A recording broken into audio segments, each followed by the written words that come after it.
सरकारची जेव्हा फाटते ना तेव्हा सरकार हे असले बायले चाळे करत असते. मुडद्याला उचलून नेल्यासारखं नेलात. अरे त्या माणसाच्या विद्वतेचा जरी विचार करायला पाहिजे होता. लडाखच्या दुर्गम भागात शाळा नसताना वयाच्या 9 वर्षापर्यंत हा माणूस शाळेत गेला नाही.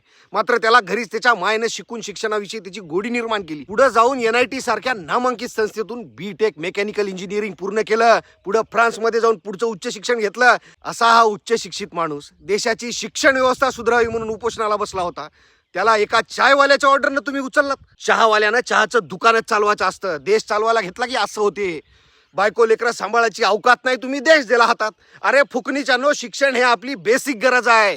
गोरगरिबांची पोरं पिढ्यान पिढ्या नशिबी असलेली गरिबी दूर करण्यासाठी शिकत आहेत. रात्रीचा दिवस एक करताय, रक्ताचं पाणी करताय. त्याच्या स्वप्नाची राख रांगोळी करताना लाज वाटल्या नाही का?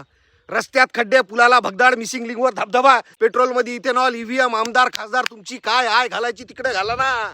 लेकराच्या भविष्यासोबत मजाक नाही. शिक्षण हे वाघिणीचं दूध आहे, बाबासाहेबांनी आम्हाला सांगितलंय.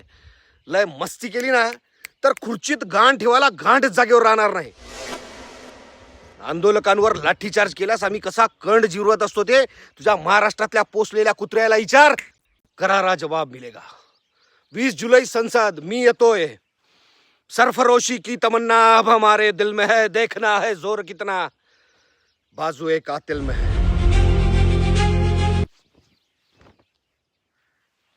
चलो दिल्ली.